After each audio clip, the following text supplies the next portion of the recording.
Hola, buenas tardes a todos. Bienvenidos sean a este conversatorio de Miradas de la Ciencia. Pues es un gusto tener hoy aquí a todos para que juntos con nuestros invitados, a los cuales agradezco muchísimo que estén hoy aquí, a Eduardo, a Penélope y desde luego a Sara, para que nos ayuden a encontrar respuestas y soluciones a esta crisis que, bueno, que hoy en día parece que ya podemos empezar a mirar la luz. Les agradezco mucho que estén a todos hoy aquí y bueno, le dejo la palabra a Lourdes para que presente a nuestros eh, conversantes. Gracias a todos. Hola, muy buenas tardes. Gracias, Ana, por darnos esta bienvenida, como siempre, muy calurosa de tu parte. Y bueno, este es el segundo conversatorio de este curso escolar a cargo de Periscopio a la Cultura. En Periscopio a la Cultura entendemos que la ciencia forma parte de la cultura que estamos formando en nuestra comunidad. Como dijo Ana, estamos muy contentos hoy porque tenemos aquí a la doctora Penélope y al doctor Eduardo, quienes además son exalumnos del colegio. Nuestra mediadora, la maestra Sara Lisset, como sabemos también, ella es nuestra coordinadora de física y de química del bachillerato. Voy brevemente a presentar a nuestros invitados porque tengo yo aquí una semblanza muy, muy grande de ellos. No puedo mencionar todo lo que ellos entregaron. Brevemente lo hago para que a continuación de saber quiénes son nuestros invitados, podamos dar inicio a este conversatorio. Muchas gracias a nombre de Periscopio.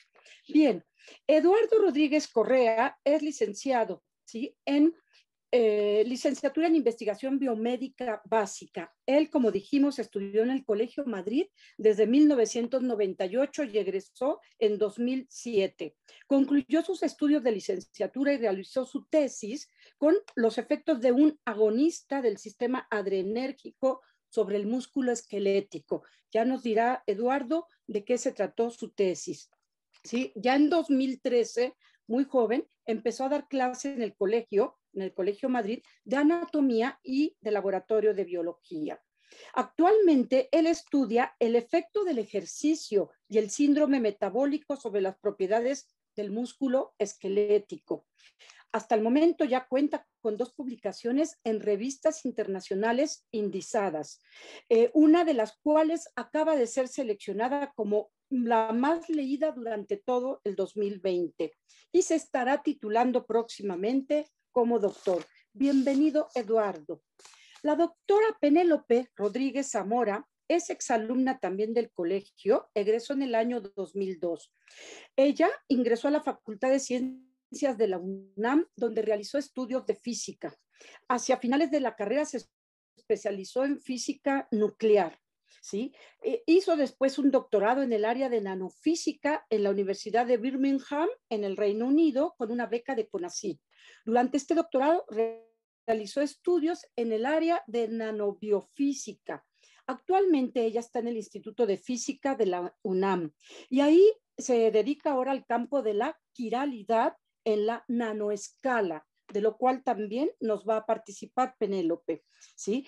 Todo esto relacionado, nos dice ella, con el origen de la vida y por el otro lado, con el desarrollo de metodologías de separación de medicamentos quirales. Y por último, presento a nuestra anfitriona, la maestra Sara Lisset Gómez, también exalumna del Colegio Madrid. Sara Lisset estudió física en la Facultad de Ciencias de la UNAM, enfocándose en el análisis de la estructura electrónica de pequeños cúmulos atómicos para conocer sus propiedades. Fue primer lugar en el 10º Premio Anual de Servicio Social Gustavo Vaz, también de la UNAM, becada por CONACYT para realizar su maestría y doctorado en Ciencias e Ingeniería de Materiales en el Instituto de Investigaciones en Materiales de la UNAM. Realizó una estancia de investigación en Buenos Aires, becada por la Comisión Nacional de Energía Atómica y la Agencia de Cooperación Internacional del Japón. Fue anfitriona en la Sala de Energía en Universum, lo que marcó, como todos sabemos, su gusto por la docencia. Ha coordinado en diferentes congresos y foros la enseñanza de la física en la Facultad de Ciencias y también ha presentado varios trabajos de investigación y de enseñanza de la ciencia, tanto en congresos nacionales como en internacionales. Actualmente es maestra del bachillerato del Colegio Madrid y coordina física y química en esta misma institución. No me queda sino decir que tenemos 3 invitados de lujo, entonces tendremos una charla sideral muy interesante. Adelante, por favor, Sara Lisset, cuando gustes. Muchas gracias a todos los presentes. Hola, gracias, Lulu. Buenas tardes. Es un gusto que nos acompañen el día de hoy al conversatorio Miradas a la Ciencia. Esperamos que lo disfruten tanto como nosotros, ya que como escucharán durante esta sesión, nuestros ponentes son 2 apasionados de ella desde sus respectivas áreas. La forma en que se desarrollará este conversatorio será la siguiente. Tendremos 3 momentos en los que se platicará sobre cómo la ciencia puede ayudar a superar o prevenir crisis en las áreas de la salud, el cambio climático y generación de energías, teniendo un último bloque de conclusiones. Todas las inquietudes que tengan son bienvenidas y podrán escribirlas en la sección de preguntas y respuestas durante la plática como al final de ella. Pues bien, le damos la bienvenida a la doctora Penélope y al licenciado en investigación biomédica Eduardo Rodríguez. Les agradecemos que el día de hoy nos acompañen. Y para empezar y aprovechar el tiempo, quisiera plantear lo siguiente, pero no sé si gusta dar unas palabras antes de bienvenida. Eduardo. Gracias por la introducción a las dos. Y pues es un gusto estar aquí con ustedes. Igualmente, gracias por la invitación. Se me hace un proyecto pues muy bonito, con mucha importancia también, sobre todo ahorita en tiempos de pandemia. Entonces, excelente iniciativa. No, pues muchas gracias a ustedes por venir y y sobre todo que son exalumnos del colegio. Yo creo que eso también es sumamente importante. Bueno, como sabemos, nos encontramos ahorita a nivel mundial ante una pandemia, llevándonos a alterar pues nuestras actividades y la forma en la que estamos interactuando. Y nos está obligando a recordar que formamos parte de un planeta donde la manera en que nos relacionamos con él tiene consecuencias. Yo creo que nos ha quedado eso muy claro. Pero también hemos visto que la ciencia no queda al margen de ello, como se ha demostrado no solo ahorita, sino a lo largo de la historia. Y justo creo que el trabajo que ustedes realizan es un ejemplo de ello. Así que quisiera que nos cuenten sobre lo que están haciendo y qué tiene que ver con nosotros, tanto en este momento como hacia el futuro. Eduardo. Gracias, Sara. Voy a compartir unas pequeñas imágenes nada más para guiar un poquito más la presentación de lo que estoy trabajando.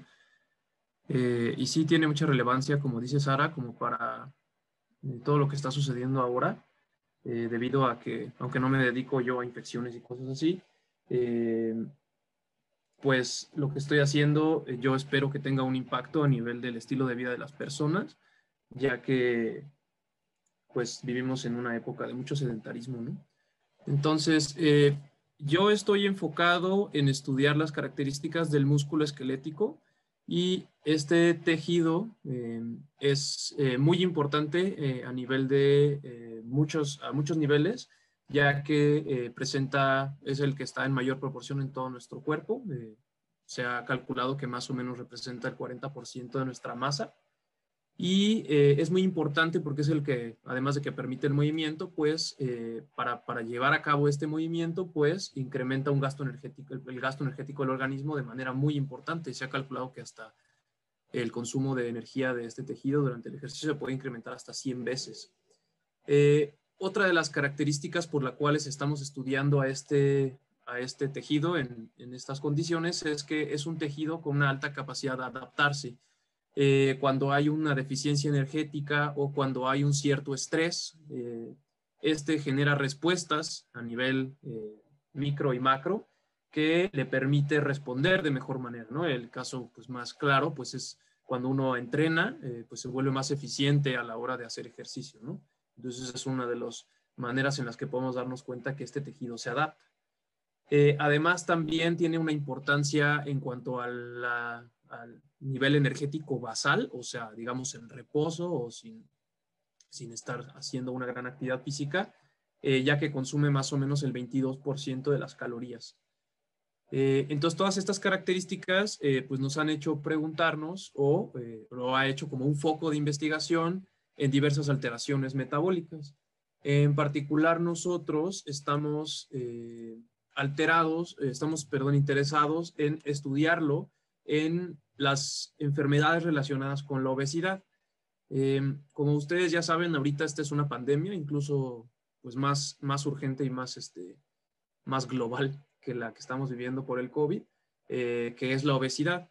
Aquí les puse algún dato, pero hay muchos, ¿no? En 2016 se estima que hay más de 10 veces niños y adolescentes con obesidad que en 1975.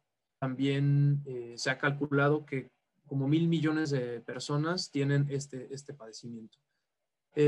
¿Por qué es importante la obesidad? No es nada más importante porque pues, nos vemos diferentes, ¿no? O por esta parte estética, sino que también ser obeso y tener estas alteraciones relacionadas, pues conlleva a un montón de enfermedades y de causas que terminan o que conllevan a la muerte, ¿no? Como diferentes tipos de cáncer, enfermedades cardiovasculares. Entonces, lo que estamos aquí, o lo que ya se sabe, pues es que el músculo contribuye mucho a estas alteraciones que están relacionadas con la obesidad, en cuanto a que se altera sus capacidades metabólicas.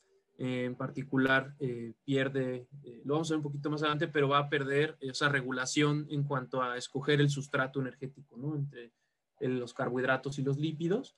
Pero además también hay una alteración en sus capacidades mecánicas, que es lo que se conoce como la intolerancia al ejercicio, ¿no? Estas personas que tienen obesidad normalmente tienen esta intolerancia, o sea, tienen una menor capacidad de llevar a cabo actividad física, lo cual pues se vuelve un círculo vicioso, ¿no? Entonces, menor gasto energético, mayor consumo de calorías y pues entonces mayores alteraciones, ¿no?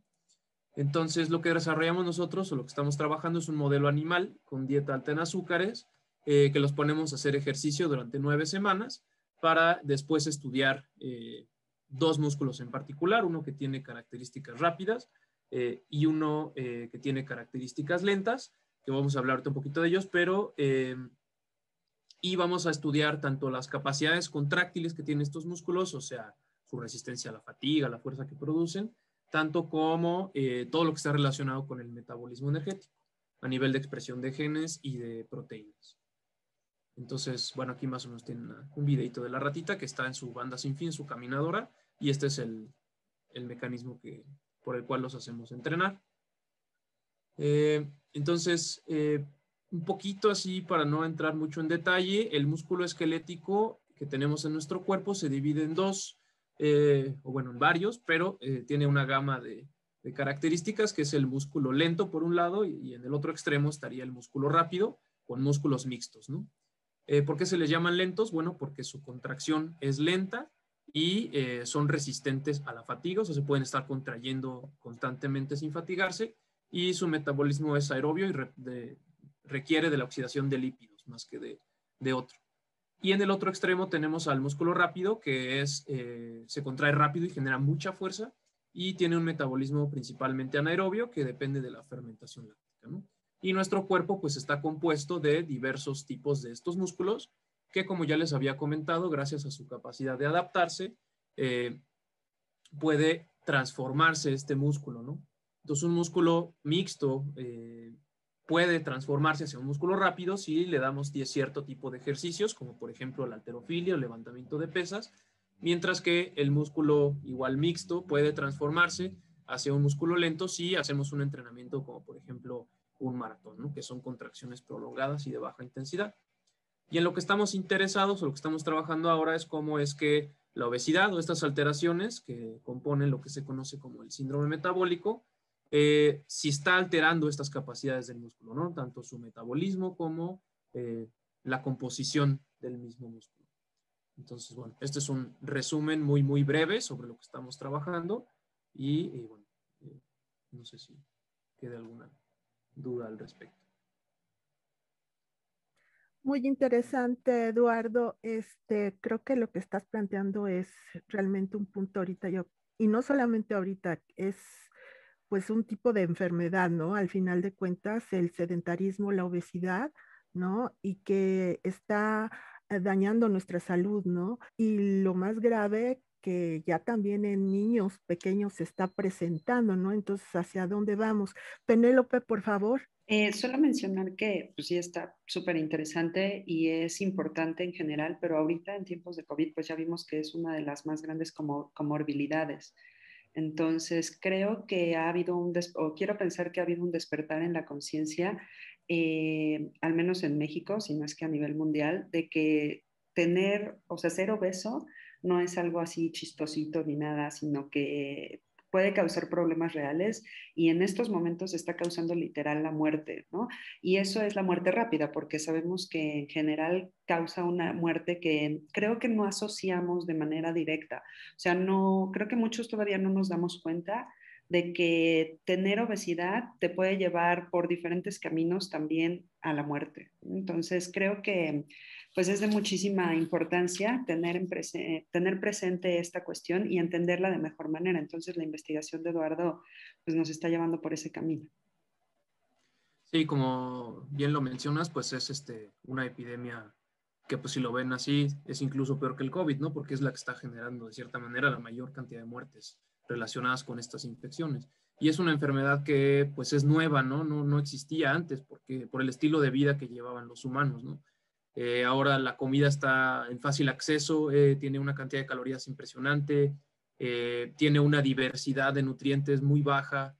Entonces, y además todo es más fácil, ¿no? Estamos todo el tiempo sentados frente a una computadora, en una reunión de Zoom, y eso hace que pues nuestra actividad física, que pues aunque sea salir a caminar o lo que sea, pues se haya reducido, ¿no? Entonces sí pues eso es como lo que queremos también lograr, más allá de la parte de pues publicar los mecanismos muy sencillos, ¿no? Como tratar de llevarlo pues al entendimiento de mucha gente que a lo mejor no comprende que estar enfermo y no hacer ejercicio, pues no es nada más, como bien dices, pues verse gordito y así, ¿no? Sino que sí conlleva alteraciones feas, incluso cáncer, enfermedades cardiovasculares, entre un montón de causas, ¿no? Esperemos, este simposio, pues espero que también ayude, ¿no? A que pues mucha gente pues despierte esa conciencia, ¿no? De la actividad física, porque en muchos países pues es incluso cultural, ¿no? Normal que la gente haga deporte toda su vida y es una parte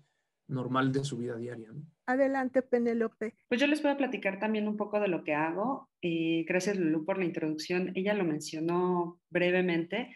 En el momento estoy haciendo investigación en quiralidad en la nanoescala, pero quiralidad no es un concepto con el que todos estemos familiarizados. Entonces les voy a contar rápidamente qué es.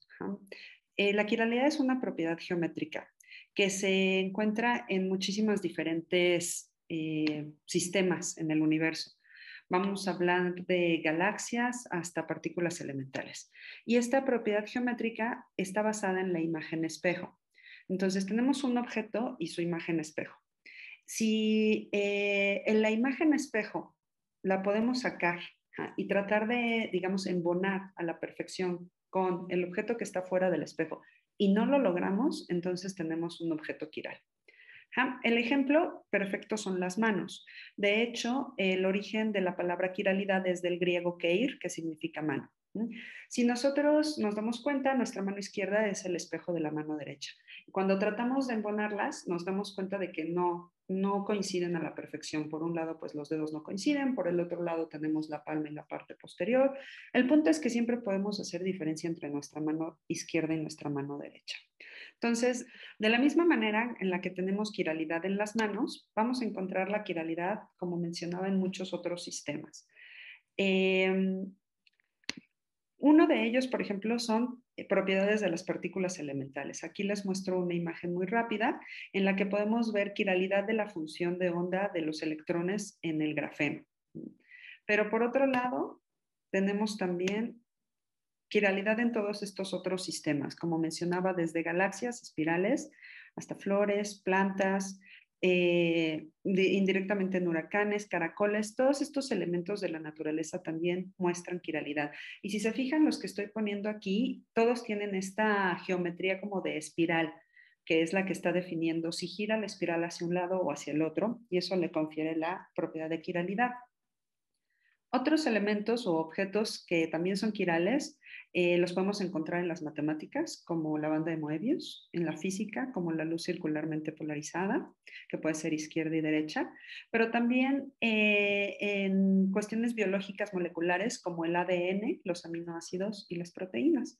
Estos en particular son de mucho interés porque pues están relacionados, estos básicamente son la vida. Y entender algo que se llama la homoquiralidad biológica va a representar, tener una clave para entender el origen de la vida. ¿Por qué?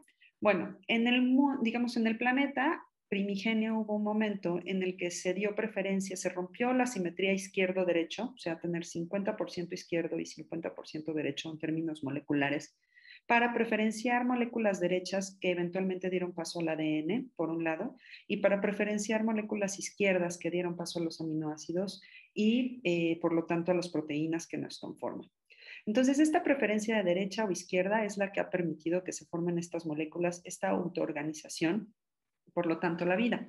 Entonces, pues esto me llama mucho la atención porque casi nadie sabemos qué es quiralidad y en realidad somos quirales en muchas diferentes formas. Nuestras manos son quirales, nuestro ADN es quiral, básicamente hay muchísimos elementos de quiralidad en nuestro universo. Y pues yo me dedico a la quiralidad, pero en la nanoescala, sobre todo con nanoestructuras metálicas, también de otros materiales. Aquí muestro una imagen que trata de ejemplificar a lo que me refiero. Este es un nanocúmulo metálico, cada bolita que ven es un átomo, los palitos son enlaces entre los átomos y forman, en este caso, forma una especie de pelota vacía. Y lo que trata de ejemplificar esta imagen es que se mira al espejo y la que está dentro del espejo va a ser su enantiómero o su enantiomorfo, es decir, es quiral. ¿De acuerdo? Entonces, solamente un repaso de nano para aquellos que no lo recuerden, para poner las cosas también en contexto. Un cabello tiene un diámetro aproximadamente de 100,000 nanómetros. Si vamos bajando, una célula de sangre, 10,000. Algunas bacterias van a tener 1,000, los virus vamos a ir por ahí de los 100 nanómetros, después nos vamos a proteínas de aproximadamente 10 nanómetros y finalmente podemos tener nanotubos de carbono con diámetros de 1 nanómetro. ¿De acuerdo? Entonces, así como la quiralidad está presente en diferentes niveles en la biología, también lo vamos a poder tener en diferentes niveles jerárquicos en la nanoescala. Tenemos desde arquitecturas tridimensionales como estas que estoy mostrando aquí, que tienen este giro helicoidal que le da la quiralidad. Tenemos quiralidad en nanotubos de carbono, en arreglos bidimensionales que van haciendo geometrías quirales. Y tenemos quiralidad en nanoestructuras cerodimensionales, que son las que me interesan a mí, sobre todo ahorita, como estos nanocúmulos de oro con 72, 60 y 34 átomos cada uno. Cada uno de estos ejemplos son quirales. Aquí les muestro un par de imágenes de nanopartículas que sintetizamos en el laboratorio en el Instituto de Física y que caracterizamos inicialmente con microscopía electrónica.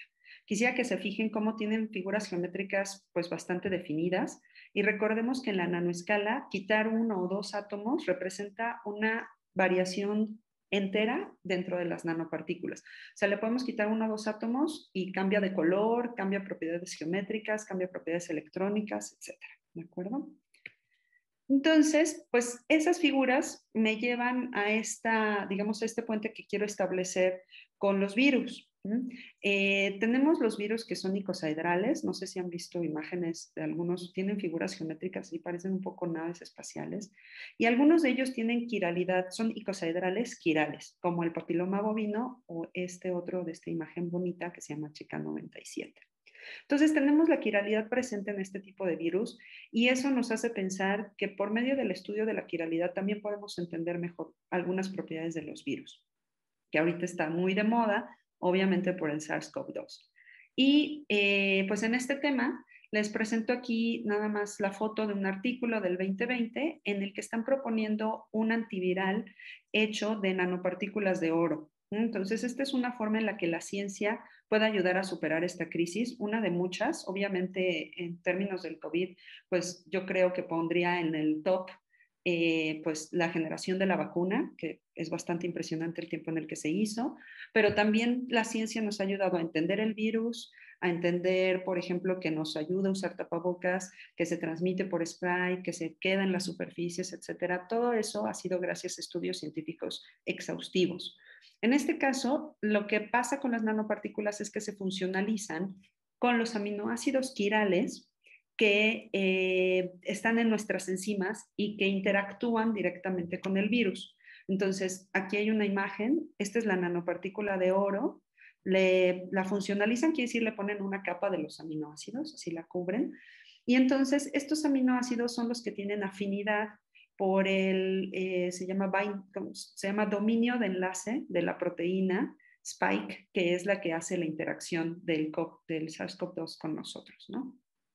Entonces es como una especie de engaño al COVID. Le dice, pues aquí estoy, prefiéreme a mí. Y entonces, pues este artículo que todavía está en fase teórica demuestra que efectivamente existe esa afinidad y que eso puede ayudar a que pues no nos infectemos con el virus. Entonces este se me hizo interesante y muy ad hoc para el tema. Y bueno, ya para terminar, les quiero comentar que la quiralidad, además de ayudarnos a entender el origen de la vida, hacer todo este estudio con nanomateriales, también tiene implicaciones en términos de medicinas. Aquí les muestro la imagen de Breaking Bad, para aquellos que la hayan visto, es una muy buena serie, en donde Walter White, que es el personaje principal, habla de la quiralidad, no de casualidad en la serie, sino que a propósito, porque la quiralidad también tiene pues esta característica que puede ser uno bueno y otro malo de lo mismo. Una molécula que se parece mucho puede ser, por un lado, tóxica y por el otro lado puede ayudarnos a, no sé, un analgésico, por ejemplo. Y un ejemplo histórico que nos ayuda a entender la importancia de la quiralidad y la separación de medicamentos es lo que pasó a finales de los 50 en Alemania, en donde se comercializó una medicina quiral sin separar la parte izquierda de la derecha para mujeres embarazadas. Entonces, mientras que la parte derecha, que es la R, ayudaba a inducir el sueño como el Dramamine que tomamos ahorita para no marearnos. La parte izquierda, que es la S, era teratogénico, que significa que le hizo daño a los bebés. Entonces muchos bebés murieron, lo cual obviamente es una gran tragedia y nos enseña, aquí salió en el periódico, ¿no? Nos enseña la importancia de la quiralidad en el ámbito farmacéutico. Entonces, bueno, esto ya lo voy a pasar muy rápido, solamente son algunos ejemplos de medicamentos comunes y corrientes que son quirales y pues que tienen su parte izquierda y derecha. Y bueno, por medio del estudio de nanopartículas quirales digamos, en conjunto con biomoléculas, se trata también de desarrollar metodologías que sean más eficientes para la separación de estos medicamentos, que van desde la cromatografía líquida quiral hasta membranas de grafeno e incluso separación por medio de magnetismo. Eso es todo. Muchas gracias, Penélope. Muy interesante todo lo que nos estás comentando. Además, llama la atención, ¿no? Como un área que tiene que ver con los materiales, que aparentemente uno podría decir que no tiene nada que ver con lo que estamos viviendo. Creo que lo has explicado muy claro la importancia, ¿no? Y que sí tiene que ver con pues productos, medicamentos que se introducen, que nos ayudan a mejorar, ¿no? Nuestro estado de salud. En el caso, yo lo que veo de Eduardo es que fue un poco más hacia la prevención, ¿no? Y en tu caso nos estás ya hablando de, bueno, estamos bajo ya una cierta enfermedad, hay una situación que atender, entonces, ¿qué podemos hacer? ¿No? Que ese es, yo creo que dos puntos importantes en lo que respecta a la ciencia. Ya tenemos algunas preguntas por aquí, algunos de nuestros panelistas ya las han ido contestando, pero no quiero dejar de mencionar algunas de ellas, como por ejemplo, nos preguntan, no sé, ahí tú nos dices, Penélope dice, le llamó mucho la atención lo de las manos de Escher, ¿no? Digo que eso fue un inicio muy interesante. Y nos pregunta si hay alguna relación entre la quiralidad y las secuencias de Bernoulli que también existen en la naturaleza. ¿Tú sabes algo al respecto? No, nunca he estudiado esa relación, pero si no mal recuerdo, las secuencias de Bernoulli son mucho de factoriales, ¿no? Entonces, a mí se me hace que son más bien secuencias. Probablemente, pero esto solamente lo estoy adivinando, no hay una relación al menos muy clara. Lo interesante de la quiralidad es que pues puedes encontrar una relación de quiralidad con muchísimas cosas. Entonces, nada más es cuestión de buscarle un poquito, porque como es una cuestión dual, geométrica, no es tan difícil encontrarla si le escarbas un poquito en otro tipo de sistemas. Entonces, pues sería muy interesante, de hecho, ver si existe una relación ahí. Nos vuelven a preguntar que yo creo que es importante a lo mejor reiterar en este caso, Eduardo, si la obesidad puede generar ¿qué puede generar a largo plazo? Además de provocar la muerte, nos están diciendo, haciendo referencia como si la enfermedad hiciera que agonizáramos. Pues eventualmente sí nos lleva a agonizar. Lo que pasa es que la obesidad per se no es la muerte, ¿no? No te mueres de obesidad, te mueres de cáncer o te mueres de un infarto o de una insuficiencia renal, ¿no? Entonces, el problema con la obesidad y que por eso el término obesidad a lo mejor no es el más adecuado, se han propuesto de hecho otros términos que se conocen como síndrome metabólico. Es un conjunto de alteraciones que todas están relacionadas con un desbalance energético en el cuerpo. Entonces, pues una vez que se averían estos mecanismos de producción de energía y de captación de energía, pues empiezan a dañarse diversos tejidos, ¿no? Entonces, pues justo por eso aparecen todas estas enfermedades que ya son como irreversibles, ¿no? Que es la diabetes mellitus tipo 2,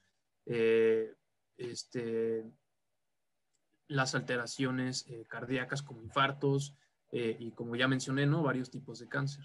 Entonces, pues sí te lleva a agonizar, pero no es la obesidad per se, sino este otro tipo de alteraciones que pues ya es cuando los tejidos ya fallaron y ya no van a regenerarse, pues ya no van a establecer sus capacidades originales. Tenemos otra pregunta para ti, Penélope. Dice, ¿cómo saber si se aplica la quiralidad en el ámbito farmacéutico? O sea, se aplica 100%, o sea, sí se aplica.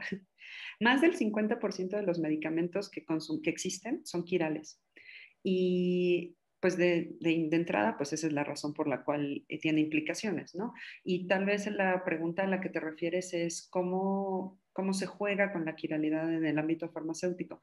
Bueno, como les decía, si algo es quiral, entonces tiene dos partes, una izquierda y una derecha. Pero a pesar de que son casi indistinguibles, en realidad, como nuestra mano izquierda y nuestra mano derecha, en realidad sí hay algo que las distingue, ¿no? Entonces, este algo provoca que mientras unas nos pueden ayudar a quitarnos el dolor de cabeza, las otras nos pueden hacer muchísimo daño. Entonces, la forma en la que la industria farmacéutica tiene que lidiar con la quiralidad es que cuando se produce un medicamento o cuando se produce cualquier cosa en el laboratorio, una molécula, siempre vamos a tener 50% izquierdo y 50% derecho. Eso se llama mezcla racémica, o sea, igualito, ¿no? Eso es algo simétrico. Entonces, eso es chistoso porque en el laboratorio no hemos logrado hacer lo que la naturaleza hizo con nuestro ADN y con nuestros aminoácidos, que es preferir un lado en vez del otro. En el laboratorio siempre nos salen 50 y 50. Entonces, si nosotros queremos sacar un medicamento, tenemos que estar seguros cuáles son los efectos de cada uno de los dos lados y tenemos que separarlos. Entonces, lo que hace la industria farmacéutica y que es caro porque todavía toma tiempo, no es tan eficiente y que hay que mejorar, es metodologías de separación en antiomérica, se le llama, para tener por un lado las izquierdas y por el otro lado las derechas y entonces hacer tu medicamento en tu cajita para la farmacia con solamente, por decir algo, las izquierdas. Entonces, pues sí, la quiralidad está permanentemente presente en la industria farmacéutica.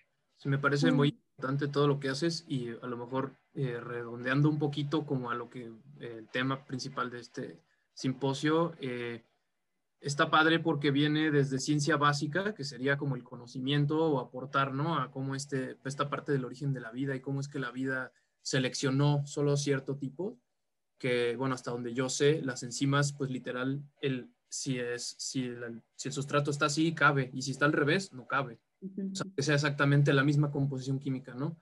Entonces, pues eso está muy interesante, cómo es que se seleccionaron, ¿no? Solo los de un lado y no los del otro. Y eso es como puro conocimiento general, ¿no? Que se llama ciencia, que se le llama ciencia básica. Y por otro lado, pues tienes una aplicación ya de estos estudios que es ya en la industria farmacéutica, ¿no? Entonces creo que la ciencia, pues aborda las crisis desde diversas maneras, ¿no? A veces pensamos que la ciencia básica, o mucha gente piensa que no sirve, pero a la larga, esa ciencia básica repercute en futuros estudios que sí tienen aplicaciones o que sí tienen impacto en crisis y en otro tipo de cosas, ¿no? Entonces, Totalmente de acuerdo. está muy interesante toda Gracias. esta parte. Bueno, vamos a continuar. Sé que todo esto está muy interesante, pero sé que todavía tienen mucho más información que darnos a conocer. Como lo mencionamos, una parte de la que están abordando es la prevención y nos queda claro que debemos armarnos lo mejor posible para otros eventos, ¿no? No solamente en este momento, ¿no? Se habla de que, y lo hemos visto también a lo largo de la historia, hemos tenido pandemias en diferentes épocas, en diferentes momentos, en diferentes lugares, ¿no? Que los podemos predecir en función de los datos que hemos obtenido y cómo los hemos analizado, pero también hay otras circunstancias en las que no sabemos lo que nos depara el futuro, ¿no? Como por ejemplo, hace varias décadas no nos imaginábamos que estaríamos viviendo en un mundo de plástico o que hubiera problemas de abasto de agua o que la cantidad de emisiones y su velocidad en la que los estamos produciendo generara un desequilibrio importante en nuestro entorno y pues no podemos ser ajenos a ello. De hecho, sabemos que se ha reportado ya desde hace varios años que todo esto está generando un daño directo a nuestra salud, ¿no? Como es el incremento de problemas respiratorios, pues basta con ver el aumento de las alergias que se reportan o sin ir muy lejos, ¿no? Lo que está la actual situación en que vivimos. Por lo que me gustaría que nos comentaran sobre qué sabemos, por ejemplo, de los cambios en nuestro medio ambiente y qué sugerencias sobre posibles soluciones ustedes nos podrían compartir. Bueno, pues dentro del cambio climático, pues somos seres que hemos estado modificando nuestro entorno, ¿no? Desde que llegamos al planeta. Y pues cada vez lo hacemos con una celeridad mayor, ¿no? Entonces, pues sí hemos generado un cambio ya muy notorio, ¿no? O sea, no hay duda de que existe el cambio climático, aunque todavía hay gente que lo quiere negar por intereses políticos y económicos, ¿no? Este cambio a nuestro entorno, que bueno, yo lo estudio desde la parte del sedentarismo, ¿no? Que también está relacionado por cómo hemos modificado todo para ser más sencillo, pues está teniendo impactos también, como dices, a nivel de enfermedades. El COVID, pues es un ejemplo, ¿no? Esta nueva cepa, pues la velocidad con la que se esparce a lo largo de todo el mundo, pues es impresionante, ¿no? Y es por la globalización y también está relacionada con lo mismo. En cuanto a soluciones, pues creo que tiene que venir desde todos los niveles de la población. Uno en su casa, por más que recicle y no tire basura, etcétera, no va a terminar con el problema, ¿no? Eso no quiere decir que no esté importante hacer esa conciencia y hacer esos pequeños actos, pero creo que sí hay una parte muy importante que son las personas que tienen la capacidad de tomar decisiones relevantes para el futuro de cómo se hacen las cosas. Tenemos que presionar, ¿no? Ahí para que realmente generen un cambio. Nosotros como científicos, al generar ese conocimiento, pues creo que de cierta manera aportamos también a esto, ¿no? Para que la gente se informe y también presione a los que tienen el poder. Y también, bueno, pues tenemos la responsabilidad de que nuestro conocimiento pues llegue a la mayoría de las personas, ¿no? Que en estos días en donde las fake news están por todos lados, pues creo que es altamente relevante, ¿no? Entonces creo que este tipo de ejercicios, estos simposios, creo que son importantes, entre otros muchos mecanismos que deberían de existir para pues ayudar a transmitir el conocimiento real, ¿no? Y pues que tiene datos y es empírico y que ha sido demostrado. Complementando lo que nos dice Eduardo y atendiendo un poco a las inquietudes que probablemente hay entre las personas, entre los chicos de Madrid y entre el público en general, en términos de calentamiento global, nuevas energías, etcétera. Pues les quiero compartir algunos datos que encontré porque pues no es que sea experta en el tema, pero es algo que pues tiene que ser de interés general porque pues nos afecta a todos. Entonces, algo que encontré es que la meta es reducir las emisiones de carbono de manera global por completo, o sea, eliminarlas para el año 2050, ¿no? Eso es lo que necesitamos hacer en principio. Ahí está. Entonces, yo escogí platicarles súper brevemente de dos tipos de energía que probablemente nos ayuden en el futuro pues, a reducir estas emisiones de carbono. Las dos tienen que ver con hidrógeno. Una es la fusión nuclear con U y la otra es el hidrógeno verde. Pero para hablar de fusión nuclear, les quisiera presentar primero algunos datos de la fisión nuclear con I, que es la que tenemos al momento funcionando, ¿no? En esta gráfica se me hizo muy interesante, nos muestra la producción de electricidad global, cómo está repartida, ¿no? Entonces, la mayoría pues todavía es energía, por llamarlo de alguna manera sucia, bueno, con emisiones de carbono, y tenemos que el 10% es energía nuclear. Este es del total. Si nosotros nos vamos a las energías limpias, nos damos cuenta de que casi una tercera parte de las energías limpias producidas en el mundo es nuclear. Y si nos vamos a Estados Unidos, más del 50% de la energía limpia que se produce es nuclear. Entonces, pues de ahí creo que es importante entender un poco cómo funciona, cuáles son sus repercusiones y digamos cuáles son las expectativas, ¿no? Otro dato es que hay 450 reactores nucleares repartidos en 31 países en el mundo y algunos de estos países, la mayoría de su electricidad es producida por medio de la energía nuclear. Por ejemplo, Francia con un 72%, Hungría, Eslovaquia, Ucrania. ¿Okay? Bueno, entonces, eso es lo que tenemos al momento. Y lo que yo les quería comentar brevemente es que las expectativas están puestas en la fusión nuclear, que es diferente a la fisión, es como un proceso opuesto. La fusión nuclear es 4 veces más energética que la fisión y 4,000 veces más energética que las energías que tenemos ahorita. Entonces, ¿eso qué quiere decir? Que es como el santo grial de la energía, porque además el producto digamos que se obtiene como el desecho es helio, entonces pues es súper limpia. ¿No? Aquí hay unas comparativas entre la fisión y la fusión, nada más para ponerlo en contexto. La fisión es cuando nosotros separamos, tenemos un átomo pesado, inestable, como el uranio, y por medio de bombardearlo con neutrones lo separamos en 2 átomos menos pesados, y en ese proceso se libera energía, ¿no? Esa energía es la que convertimos en electricidad. En la fusión tenemos el proceso opuesto. Tenemos 2 átomos ligeros que pueden ser deuterio y tritio, por ejemplo, deuterio y helio, helio 3, y los juntamos para formar helio, de hecho, y en ese proceso también sale energía, 4 veces más energía que en la fisión, ¿no? El tipo de combustible que se necesita para la fisión es uranio y plutonio, pero para la fusión simplemente es hidrógeno, ¿no?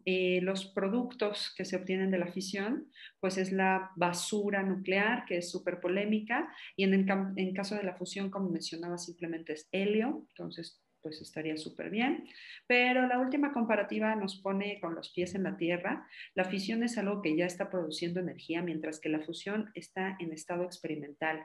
Y ni siquiera sabemos, A, si vaya a funcionar en algún momento en el futuro, y B, si incluso aunque funcione, va a ser redituable, o sea, digamos, va a servir para lo que lo queremos, ¿de acuerdo?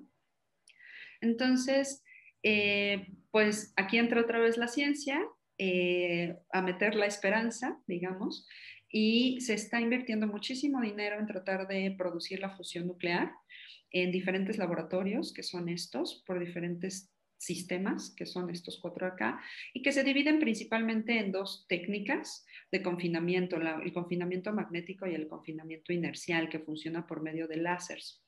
Entonces, como mencionaba, hasta el momento sigue en etapa experimental y todavía no tenemos resultados contundentes, ¿de acuerdo? Otro dato que se me hizo muy interesante y que también tiene que ver con otro aspecto del desarrollo de la ciencia y cómo nos ayuda a superar las crisis, es que para poder lograr la fusión, como les decía, se necesita hidrógeno, pero no hidrógeno normal, sino se necesita tritio o deuterio. Pero el tritio, pues no es tal vez a veces la mejor opción, se puede sustituir con helio 3. Pero el helio 3 no es tan fácil de encontrar en la Tierra. Sin embargo, gracias al viento solar, hay deposiciones de helio 3 en la Luna que nosotros podríamos literalmente cosechar si tuviéramos una estación lunar. Entonces, aquí también hay otro aspecto que tiene que ver, pues, digamos, con otro campo de la ciencia, pero también significa avance tecnológico para, pues, el bienestar de la sociedad, el potencial bienestar de la sociedad, ¿de acuerdo? Y bueno, esto ya encierra la energía nuclear en dos imágenes. Un vaso de agua, si utilizamos fusión nuclear, equivaldría a un tanque entero de petróleo en términos de energía. Mientras que, más aún, ¿no? Mientras que en el caso del petróleo producimos muchísimo desecho, en el caso del agua no tendríamos desechos. Entonces, este es el resumen. Y bueno, pasando al hidrógeno verde rápidamente, este es otro dato interesante.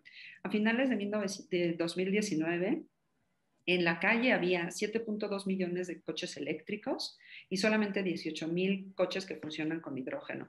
Y esta comparativa es importante porque ahorita hay una competencia en la que va ganando las baterías de litio, pero hay una competencia entre los coches eléctricos y los que funcionan con hidrógeno.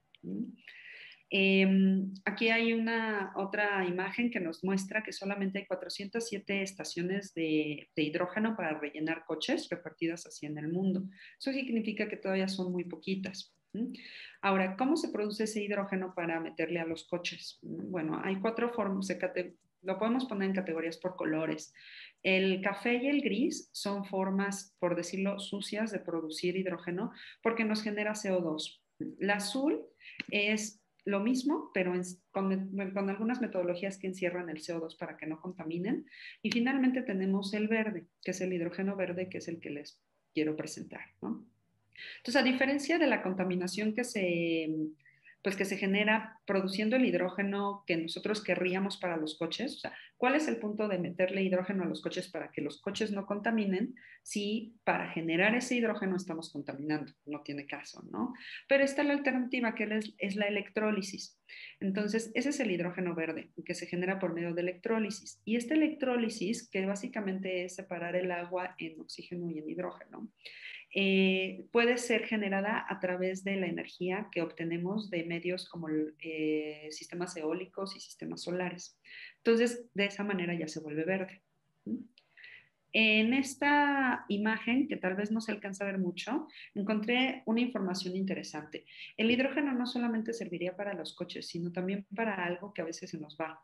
Digamos, no lo pensamos, que es el almacenamiento, ¿no? Siempre pensamos en la producción de energía, pero el almacenamiento es otra parte muy importante. Un dato curioso es que en el 2019 hubo una sobreproducción de energía limpia que se tuvo que, por decirlo, tirar a la basura porque no había cómo almacenarla. Fue tanta que equivale a darle electricidad a 88,000 casas en un año. Todo eso se tuvo que tirar porque no teníamos cómo almacenarlo, ¿no? Con el hidrógeno, entonces podríamos almacenar toda esa energía y pues se presenta esta posibilidad a futuro. Se supone que para el 2030 vamos a tener una mayor eficiencia de almacenamiento de energía por medio de hidrógeno y del 60%. Entonces, bueno, habrá que ver si la ciencia puede lograr esta meta, ¿no? Ya para terminar, aquí hay algunos números. Mientras que el hidrógeno nos da esta energía, bueno, esta potencia, las baterías de litio nos dan esta otra, creo que es 280 veces más, algo así. El punto es que obviamente no se compara, ¿no? Entonces tú dices, oh, obviamente el hidrógeno es la opción, pero si nos vamos a los costos actuales, nos damos cuenta de que para avanzar 1 kilómetro, con un coche, aquí están los modelos, ¿no? Con un coche de batería de litio tenemos que pagar 2 centavos, pero con un coche de hidrógeno tenemos que pagar 17 centavos. Obviamente la gente se va a ir por la batería de litio. Y no nada más ese es el problema, sino que hay diferentes etapas en las que se va perdiendo la eficiencia de la producción de hidrógeno. desde la producción, el transporte e incluso ya cuando está dentro del coche, la conversión de hidrógeno a electricidad, que es por medio de este proceso que está aquí. Entonces, por todos esos diferentes momentos en los que se pierde eficiencia, al final terminamos con, en el peor de los casos, solamente un 25% de eficiencia en el caso de hidrógeno, mientras que el caso de las baterías, pues sí tienen como un 60% en el peor de los casos. Entonces, todo esto son aspectos que se están tomando en consideración hoy en día. Sí, toda la industria automovilística, etcétera, está haciendo estudios para ver a qué apostarle para el futuro, porque por el otro lado, las baterías de litio son súper pesadas, entonces eso también es un problema. Y bueno, termino con esta diapositiva en la que está poniendo esos diferentes momentos comparativos entre un coche eléctrico y un coche de hidrógeno, solamente para mantenerlo en mente y ver si, pues, si va a valer la pena y si representa el futuro. Y pues eso sería todo. No quiero dejar de lado que pues México tiene un gran potencial para adoptar diferentes tipos de energías limpias, ¿no? O sea, tanto eólicas como energía solar, considerando, ¿sí? Que no podemos decir en algún momento cuál es mejor o cuál es peor, sino que depende de las circunstancias, del lugar, de las necesidades, ¿no? En las cuales se requieran. Bueno, entonces, en esta última parte, por favor, me llama mucho la atención si nos podrían decir si la pandemia ha generado un retraso en las investigaciones. Y lo digo porque pues ustedes están justamente realizando pues una serie de trabajos en laboratorio o en sus instituciones.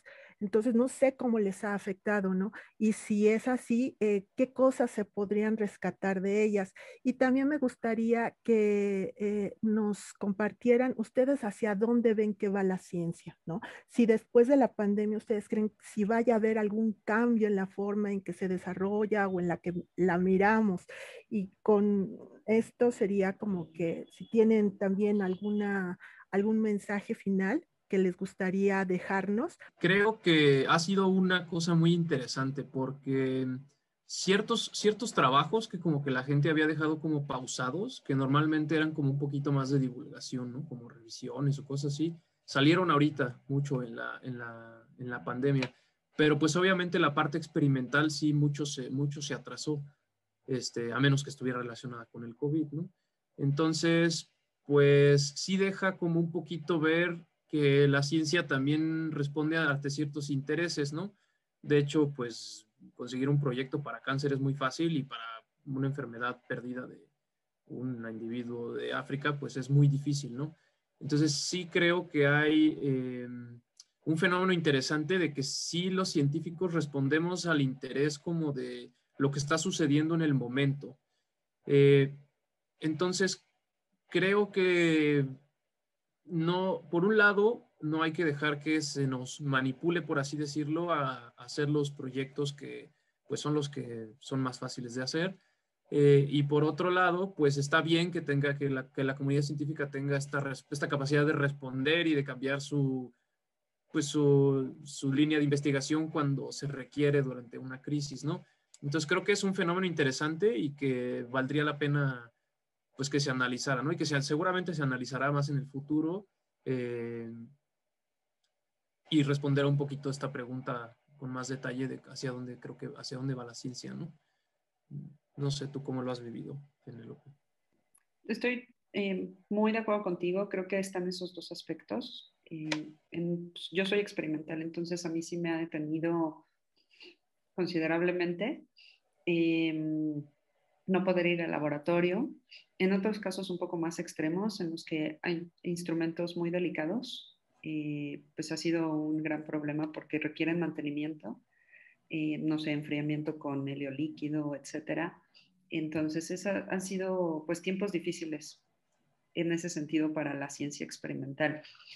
Entonces lo que he tenido que hacer es exactamente eso, hacer cosas que tal vez no habría hecho si hubiera estado ocupada en el laboratorio. Y muchos hemos tenido que recurrir sobre todo a cálculos computacionales, que han sido los que afortunadamente hemos podido continuar haciendo y que afortunadamente también de por sí eran parte de mi investigación. Entonces simplemente he podido pues girar un poco hacia ese aspecto y continuar haciendo ciencia. Lo que dice sobre cómo la ciencia se adapta y el peligro de, pues, de que otras cosas pasen desapercibidas, otras cosas interesantes que tal vez no están de moda pasen desapercibidas, pues también es algo interesante y que se puede prestar a muchísima discusión. Si ya lo metemos en términos de financiamientos, pues entonces es un tema interesante, polémico, ¿no?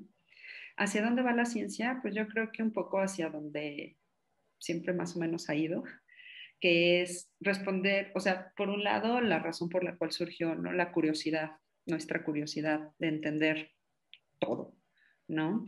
Y por otro lado, el bienestar social. Es importante, pues, tener un equilibrio entre ambos aspectos y siempre va a haber parte de la comunidad que esté más interesado en algunas cosas que en otras. Yo creo que ese equilibrio científico se puede mantener de manera natural. No creo que haya ningún conflicto. Y bueno, sí, eso, ¿no? O sea, entender siempre a la ciencia como algo inherente a nosotros, pero también una herramienta con una responsabilidad social. También creo que un poquito cambiar la mentalidad que tenemos, ¿no? Por ejemplo, en mi caso es muy evidente, ¿no? Todos los que estudian este tipo de alteraciones están buscando una droga milagrosa que te la tomes y ya te puedes comer tu pastel y ya no pase nada, ¿no? Cuando, pues, por más que han estudiado y han encontrado un montón de cosas, no hay una receta mágica. Lo único mágico es el ejercicio y es, ¿por qué? Porque estamos diseñados para estar activos y no estar sentados 8 horas diarias. Entonces, creo que también un poquito cambiar la mentalidad de los científicos y más bien justo buscar cómo funciona el ejercicio y así, o este tipo de cosas más básicas, puede llevar a pues a un entendimiento más de la población en general de la importancia de cosas tan básicas que nos definen, ¿no? Como seres humanos, quizás así. Dicen, gracias por sus pláticas tan interesantes. Eduardo, ¿qué programas propondrías para comenzar a trabajar con los jóvenes y crearles conciencia sobre la importancia del ejercicio para su salud? Y me gustaría saber si podrías dar una visión amplia sobre los beneficios del ejercicio. De alguna manera lo has dado, ¿no? Pero Sí. no sé si quieres agregar algo más. Pues menciona un punto clave que yo creo que de hecho se relaciona un poquito con una pregunta que está más abajo, que es las personas mientras más envejecemos, más intolerantes somos. Y eso no es nada más por una cuestión psicológica, sino es una cuestión física. El músculo empieza a deteriorarse literalmente por la inactividad. Entonces, pues es importante intervenir en los jóvenes y adolescentes porque son los que si logramos que adopten una cultura, que sea cultural, ¿no? Que estén haciendo ejercicio, pues vamos a tener una población en mucho menor riesgo. ¿Cómo lo haría? Pues creo que hace falta intervenciones en las escuelas, en donde pues debería de haber actividad física diaria. Yo sé que es complicado, ¿no? Porque hay muchas cosas que cubrir, pero pues en muchos países se hace, ¿no? Y es actividad física diaria y es obligatoria y es con base a cada persona. No todas las personas tienen las mismas necesidades. Aprovecho un poquito para contestar lo que pregunta Rosamari, que dice que a los adultos les cuesta mucho trabajo. Y muchas veces lo que sucede es que uno llega al gimnasio después de no haber hecho ejercicio nunca o por un periodo largo de tiempo y el instructor te pone, ahora sí que la friega de tu vida y terminas agotado y no te puedes levantar al día siguiente. Y eso es completamente contraproducente porque lo que debe ser es que debe ser una iniciación muy gradual y con base a las necesidades de cada persona. Entonces, sí hace falta mucho de especialización de las personas que están en estos sitios donde se realiza ejercicio para que identifiquen qué tan agotada está la persona y que lo vayan llevando poquito a poco. Mi recomendación para la gente en general es que encuentren alguna actividad que les llame la atención, que les guste, además, no nada más por el hecho de estar haciendo ejercicio, ¿no? En mi caso particular, me gusta escalar, entonces, pues estar en la naturaleza y estar saliendo, pues para mí está, pues increíble, y entonces, pues para mí nunca es como decir, voy al gimnasio porque tengo que hacer ejercicio, ¿no? Es como, voy a salir, voy a hacer tal cosa, ¿no? Entonces, la recomendación es busquen, no sé, a lo mejor senderismo, que es de menor impacto, empiecen a ir una vez por semana y vayan incrementando gradualmente. Más o menos es como un 2 o 3% de incremento de intensidad cada semana. Así de chiquito debe de ser el incremento, sobre todo para estas personas que no están acostumbradas o que llevan mucho tiempo de inactividad. La quiralidad la tenemos desde el azúcar. Luis Pasteur hizo a mano la separación de los enantiómeros de la glucosa, dextro y levo. ¿Cómo se puede ver la quiralidad en estructuras que son de un solo tipo de átomos?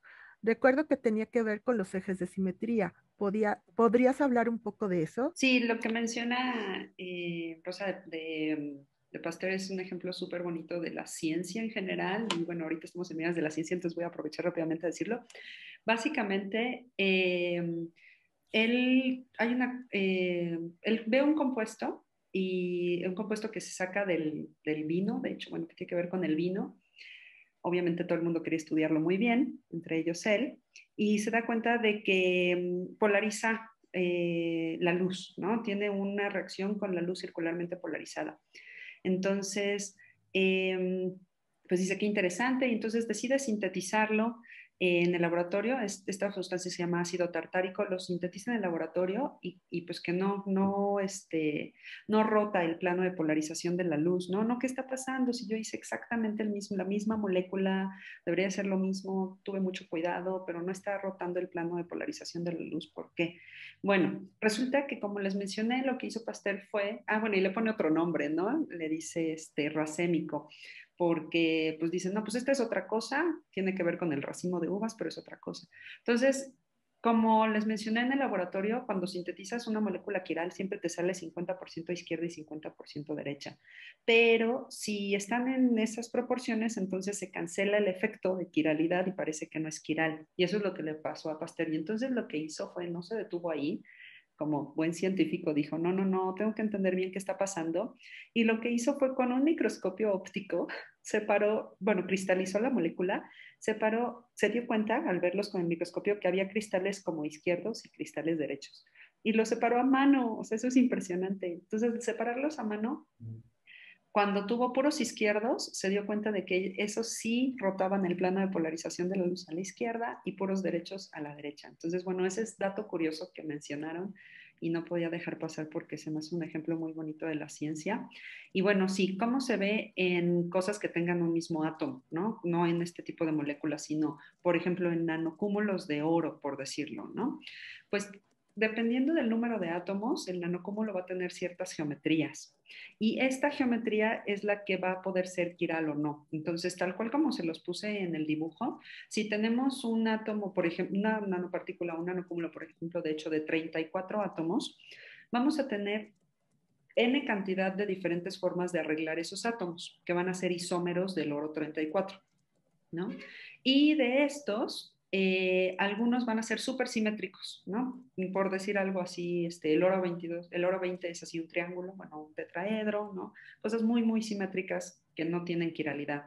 Pero en algunos casos, como en el oro 34, el arreglo atómico o el isómero de menor energía, es decir, el más estable, resulta que es el que es quiral, ¿no?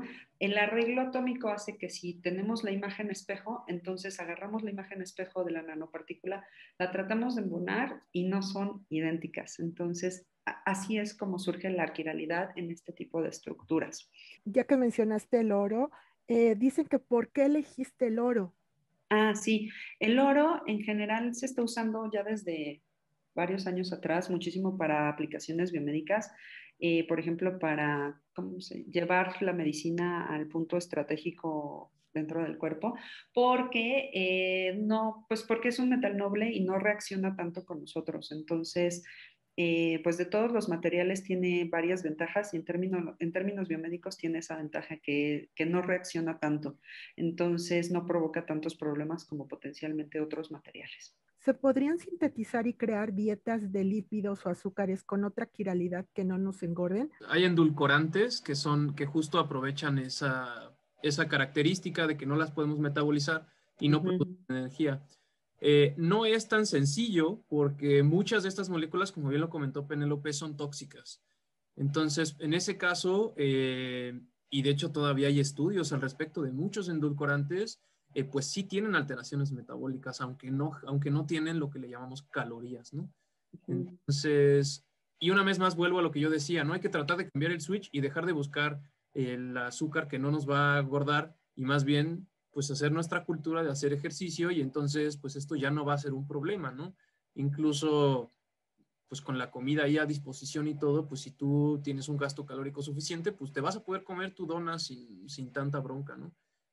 Obviamente, pues sí hay un límite, ¿no? También, si te comes 10 donas, pues no vas, por más ejercicio que hagas, pues no lo vas a lograr, ¿no?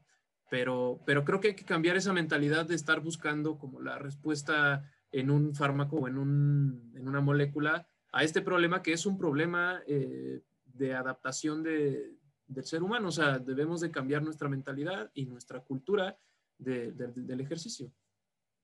Pero muy buena pregunta también. ¿Existe algún nanomaterial inteligente sintético que pueda limpiar arterias en el cuerpo humano sin afectar la composición atómica de las mismas? Si ahorita tuviera tiempo de meterme a la literatura científica, estoy casi segura de que sí hay investigación, no sé hasta qué punto avanzada en términos de nanopartículas usadas para eso, porque lo que pasa con las nanopartículas es que las puedes hacer de diferentes materiales, pero también las puedes funcionalizar. Entonces, hay mucha versatilidad y el tamaño, que es justamente lo que nos permite hacer pues estas aplicaciones, es clave, ¿no? Entonces, no te doy una respuesta ahorita tal cual, pero estoy segura de que en la literatura científica ya debe ver algo.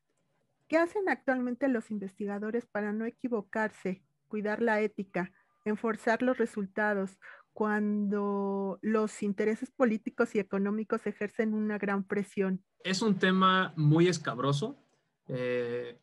Yo diría que, aunque es un sistema que no es del todo perfecto, pues la revisión por pares se supone que ayuda, ¿no? Tú cuando quieres publicar una investigación, pues tienes que someterla a la revisión se llama de pares, porque son otros investigadores que son especialistas en el tema y que validan que la información y que todo lo que tú hiciste sí da la evidencia suficiente para tú decir lo que estás diciendo, ¿no? Entonces, y ese se supone que no responde a estos intereses particulares y de fondos de investigación. Pero pues sí sabemos que pues una investigación donde se demuestre algo importante sobre el cáncer, pues va a ser publicada en una revista que a la hora de la hora pues tiene más vistas y más leídas que una revista de otro tipo, ¿no? Entonces, pues hasta cierto punto sí funciona el sistema y pues obviamente pues no es infalible y sí hay muchos casos que pues hasta son famosos, ¿no? De publicaciones que ni siquiera eran ciertas, etcétera. No, no puedo decir que la ciencia está libre de corrupción. La verdad es que sí hay mucha, idealmente uno querría pensar que pues se hace ciencia por hacer ciencia en general. Bueno, ese es el sentir de muchos, pero hay poderes que van más allá y pues como en todo, ¿no? Entonces, pues uno como individuo, como científico tiene que ser lo mismo que uno como individuo Así es. y pues tratar de hacer lo mejor que pueda conforme a su brújula ética, ¿no? Penélope, Eduardo, agradezco su tiempo, conocimientos y pasión por la ciencia, así como su apoyo para motivar a los jóvenes en estos temas tan interesantes. Hace muchos años en el Madrid tuve la oportunidad de escuchar científicos como ustedes, que me motivaron para estudiar matemáticas en la Facultad de Ciencias. Seguramente su participación hoy motivará a las nuevas generaciones de científicos en México. Gracias. Es importante Gracias por reconocerlo, el ¿no? comentario. Y muchas gracias. ¿Tendríamos quiralidad en los copos de nieve en invierno? Me encanta, así si yo dijera, ahorita voy a hacer lo que yo quiera en mi vida, tal vez haría eso. No sé, los copos de nieve pues nunca los he estudiado tal cual, los he visto y son preciosos, son de las cosas más bonitas que he visto en mi vida, así literal. Pero yo tengo la sensación de que son altamente simétricos, o sea, súper, súper simétricos. Cuando algo es muy simétrico, entonces no es quiral. Pero como, o sea, como la mayoría de las cosas, o sea, yo no puedo, o sea, hasta que no compruebe que ninguno es quiral, entonces no te puedo decir que no. Si te interesa, pues estúdialo y nos cuentas después. ¿El uso de la energía del futuro podría mejorar aspectos en las investigaciones de la salud y la obesidad? No sé a qué se refiere con la energía del futuro, supongo que a las energías limpias y a esto de la Es fisión. probable. No sé si se me ocurre una relación directa. Yo más bien creo que tiene que ver con pues un estilo de vida, ¿no? Si nos seguimos metiendo a que todo sea más fácil, inventamos la teletransportación, pues menos nos vamos a mover, ¿no? Entonces, creo que si no lo abordamos todos estos cambios, que vienen a futuro con un estilo de vida pues acorde a lo que somos, pues no vamos a llegar muy lejos tampoco, ¿no? O sea, todo este tipo de enfermedades pues aparecen debido a muchas cosas que hacemos o que hemos modificado, ¿no? De nuestro ambiente. No sé si más o menos contesta. Mencionaron nanotubos de grafeno. ¿Cuál es el estado actual de este material? ¿Cuándo estará listo para su producción en masa? ¿Y se conocen algunas aplicaciones del grafeno para construir pantallas flexibles de teléfonos celulares? ¿Qué aplicaciones existen en biología o en nuevos materiales para aplicaciones médicas? El estado en el sentido de producción en masa no estoy segura. O sea, yo sé que actualmente se pueden comprar nanotubos, o sea, si tú quieres comprar nanotubos de carbono, lo puedes comprar. Es más, puedes comprar nanotubos de carbono con cierta quiralidad específica. Pero o sea, la sensación que tengo es que, y pues, porque es mi ámbito, es pues que está en la etapa pues de experimentación científica. Ahora sí, se está introduciendo muchísimo nanotubos de carbono para cuestiones, por ejemplo, de electricidad, ¿no? Por todas las propiedades del carbono que son impresionantes y que tienen muchísimas ventajas por sobre los materiales que estamos, pues, con los que trabajamos ahorita. Entonces, en muchos diferentes ámbitos se está introduciendo el grafeno y los nanotubos de carbono en general. Y en el ámbito de medicina, pues yo les mostré una imagen en la que hablo de diferentes tipos de enantioseparación molecular, que es justo para la producción de medicamentos, y una es precisamente membranas de grafeno. Entonces, pues ese es un ejemplo que tiene que ver con lo que yo hago y que es en parte respuesta a lo que estás preguntando. Entonces, para producción, como membranas, literal, como si fueran redes, ¿no? De separación. Entonces, pues ahí hay un ejemplo. ¿Ustedes cómo relacionarían los tres temas que se han estado abordando a lo largo del conversatorio? Salud, cambio climático y producción energética. Pues en pláticas que habíamos tenido nosotros tres anteriores a este conversatorio, Sara mencionó algo en lo que yo no había pensado y que justamente es, pues en parte respuesta a esta pregunta, ¿no? ¿Cómo podemos relacionar estos temas? Y bueno, pues creo que una respuesta un tanto directa es justamente si nosotros pues fregamos al planeta, nos estamos fregando a nosotros mismos, ¿no? Entonces, películas, por ejemplo, como Interestelar, es un ejemplo catastrófico de que, digo, no sé si sea una predicción científica así como muy buena, que creo que sí, creo que tuvieron científicos participando en esa película, Sí, pero bueno. sí está guiada. Sí, pero sí No, suelen ser muy fatalistas, ¿no? sí, pues sí, pero bueno, a veces hay que asustarnos un poco. Entonces, si vieron esa película, todo el mundo se supone que tienen que llevar a la civilización a otro planeta porque la Tierra pues ya se está acabando y lo que se ve es que las familias de los protagonistas tienen muchos problemas respiratorios porque hay muchísimo polvo, ¿no? Entonces, pues esa es así una distopia, una extrapolación de algo súper malo, como dice Eduardo, fatalista, pero un poco ejemplificando la relación entre cuidar nuestro medio ambiente significa cuidar nuestra salud, o sea, entendernos como un ecosistema, el mundo entero completo, incluyéndonos, ¿no? No siendo independientes. Sí, esas alteraciones que le estamos haciendo al planeta, pues están haciendo que aparezcan enfermedades, o sea, no nada más la globalización con el COVID, ¿no? Pero incluso enfermedades infecciosas, enfermedades, por ejemplo, que resurgen, que ya no existían, que tiene que ver con diferentes alteraciones que tenemos en el medio ambiente, no nada más pues estas que se transmiten por contacto de persona a persona, ¿no? Entonces sí creo que, y pues volviendo al tema de la conferencia, pues como científicos pues tenemos la responsabilidad de compartir ese conocimiento, pero ustedes como espectadores tienen la responsabilidad de informarse bien antes de divulgar cosas que no son ciertas, ¿no? Que ahorita es algo muy relevante con todas las fake news que existen y pues yo creo que sí es una responsabilidad de todos, ¿no? Nosotros como científicos, pero también las personas como espectadores, ¿no? Y de las personas que tienen el poder de decidir cosas, ¿no? También de informarse bien antes de tomar cualquier decisión. Pues ha sido muy interesante poder platicar con ustedes. Muchísimas gracias, Eduardo, Penélope, por haber compartido este momento con nosotros, así como a nuestros espectadores por sus preguntas muy interesantes. Esperamos que a ustedes también les haya gustado y los invitamos a acompañarnos en los próximos conversatorios que tratarán sobre otras áreas de interés. Me despido deseándoles una bonita noche y que tengan un ambiente sano y cielos despejados. Nuevamente agradezco a nuestros panelistas que orgullosamente son exalumnos del colegio. Muchísimas gracias por regresar a su casa. Pues muchas gracias a todos y en verdad que es un gusto haber escuchado esta tarde a Eduardo, a Penélope y a Sara.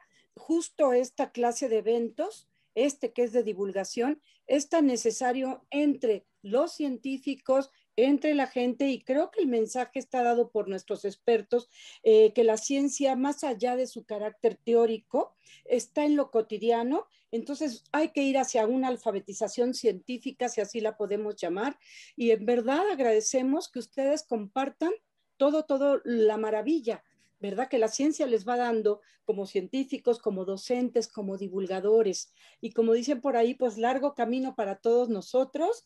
Muchísimas gracias. ¡Hurra! ¡Hurra! ¡Ra, ra, ra!